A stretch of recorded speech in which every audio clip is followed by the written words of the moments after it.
क्या है योगिनी एकादशी, कैसे करें योगिनी एकादशी का व्रत और क्या है इसकी कथा। योगिनी एकादशी।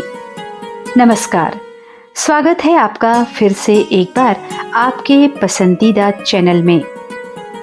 यहाँ आपको मिलती है सनातन धर्म से जुड़ी हर जानकारी एकदम सत्य, निष्पक्ष और बेबाक अंदाज में। एकादशी का नाम आप सबने सुना है। जो माताएं बहनें एकादशी का व्रत करती हैं, उन्हें योगिनी एकादशी के बारे में जानना बेहद जरूरी है।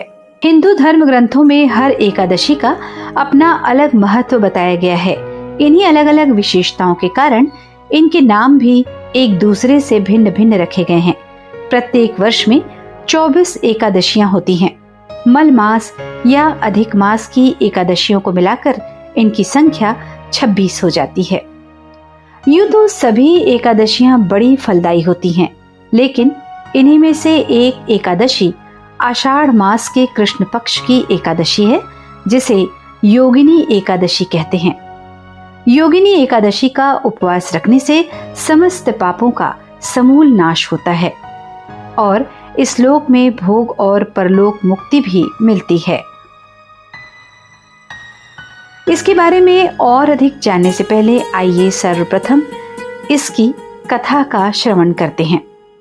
महाभारत काल की बात है। एक बार धर्मराज युधिष्ठिर ने भगवान श्री कृष्ण से कहा कि हे त्रिलोकीनाथ, मैंने ज्येष्ठ माह के शुक्ल पक्ष की निर्जला एकादशी की कथा सुनी है। अब आप कृपा करके आषाढ़ माह के कृष्ण पक्ष की एकादशी की कथा सुनाइए। इस एकादशी का नाम तथा महात्म क्या है, ये मुझे विस्तार पूर्वक बताएं। श्री कृष्ण ने उत्तर दिया कि हे पांडुपुत्र, आषाढ़ माह के कृष्ण पक्ष की एकादशी का नाम योगिनी एकादशी है। इसके व्रत से सभी पाप नष्ट हो जाते हैं। यह व्रत पृथ्वीलोक में भोग तथा परलोक में मुक्ति देने वाला है।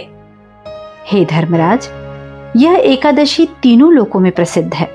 मैं तुम्हें पुराण में कही हुई कथा सुनाता हूँ, ध्यान पूर्वक श्रवण करो। कुबेर नाम का एक राजा अलकापुरी नाम की नगरी में राज्य करता था। वह शिव भक्त था। उनका हेममाली नामक एक यक्ष सेवक था जो पूजा के लिए फूल लाया करता था। हेममाली की विशालाक्षी नाम की अति सुंदर स्त्री थी। एक दिन वह मानसरोवर से पुष्प लेकर आया, किंतु काम भावना से आसक्त होने के कारण पुष्पों को रखकर अपनी स्त्री के साथ रमण करने लगा। इस भोग विलास में कब दोपहर हो गई उसे पता भी न चला। इधर हेममाली की राह देखते देखते जब दोपहर हो गई तो राजा कुबेर ने क्रोध पूर्वक अपने सेवकों को आज्ञा दी कि तुम लोग जाकर पता लगाओ कि हेममाली अभी तक पुष्प लेकर क्यों नहीं आया। जब सेवकों ने उसका पता लगा लिया तो राजा के पास जाकर बताया, हे राजन, वह हेममाली अपनी स्त्री के साथ रमण कर रहा है। इस बात को सुन राजा कुबेर ने हेममाली को बुलाने की आज्ञा दी। डर से कांपता हुआ हेममाली राजा के सामने उपस्थित हुआ। उसे देखकर कुबेर को अत्यंत क्रोध आया और उसके होंठ फड़फड़ाने लगे। राजा ने क्रोध में लाल होकर कहा, अरे अधम, तूने मेरे परम पूजनीय देवों के भी देव भगवान शिवजी का अपमान किया है। मैं तुझे श्राप देता हूँ कि तू स्त्री के वियोग में तड़पे और मृत्युलोक में जाकर कोढ़ी का जीवन व्यतीत करे।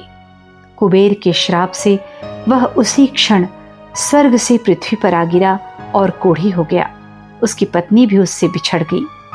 मृत्युलोक में आकर उसने अनेक भयंकर कष्ट भोगे, किंतु शिव की कृपा से उसकी बुद्धि भ्रष्ट न हुई और उसे पूर्व जन्म की भी सुध रही।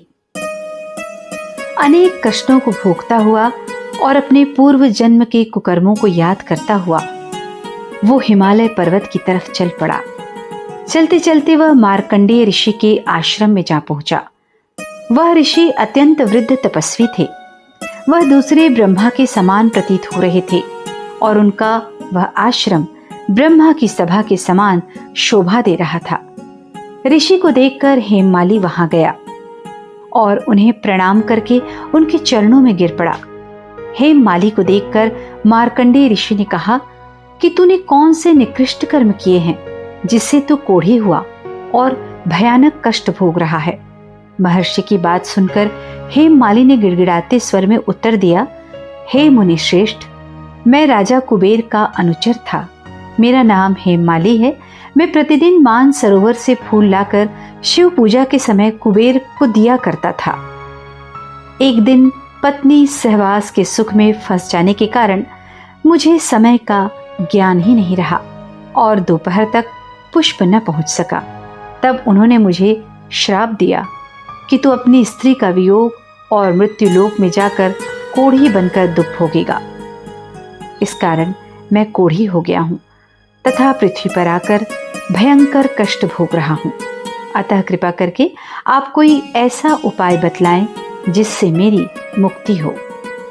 मार्कंडेय ऋषि ने उसकी दशा देख द्रवित होते हुए कहा कि हे हेममाली, तूने मेरे सम्मुख सत्य वचन कहे हैं, इसलिए मैं तेरे उद्धार के लिए एक व्रत बताता हूँ। यदि तू आषाढ़ मास के कृष्ण पक्ष की योगिनी नामक एकादशी का विधान पूर्वक व्रत करेगा तो तेरे सभी पाप नष्ट हो जाएंगे। महर्षि के वचन सुन हेममाली अति प्रसन्न हुआ और उनके वचनों के अनुसार योगिनी एकादशी का विधान पूर्वक व्रत करने लगा। इस व्रत के प्रभाव से अपने पुराने स्वरूप में आ गया और अपनी स्त्री के साथ सुखपूर्वक रहने लगा। भगवान श्री कृष्ण ने धर्मराज युधिष्ठिर को इस योगिनी एकादशी का फल बताते हुए कहा कि मात्र इस योगिनी एकादशी की कथा का फल 8,08,000 ब्राह्मणों को भोजन कराने के बराबर है। इसके व्रत से सभी पाप नष्ट हो जाते हैं और अंत में मोक्ष प्राप्त करके प्राणी स्वर्ग का अधिकारी बनता है। तो देखा आपने योगिनी एकादशी का प्रताप। सनातन धर्म से जुड़ी ऐसी ही बेहद रोचक और प्रेरक जानकारियों के लिए हमारे चैनल को अभी सब्सक्राइब और लाइक करें। अपने परिवार, शुभचिंतकों और मित्रों को ये वीडियो शेयर कर उन्हें भी सनातन धर्म के पुण्य प्रताप से युक्त करें। बने रहे हमारे साथ ऐसी ही नई और प्रेरणादायी धार्मिक जानकारियों के लिए। धन्यवाद।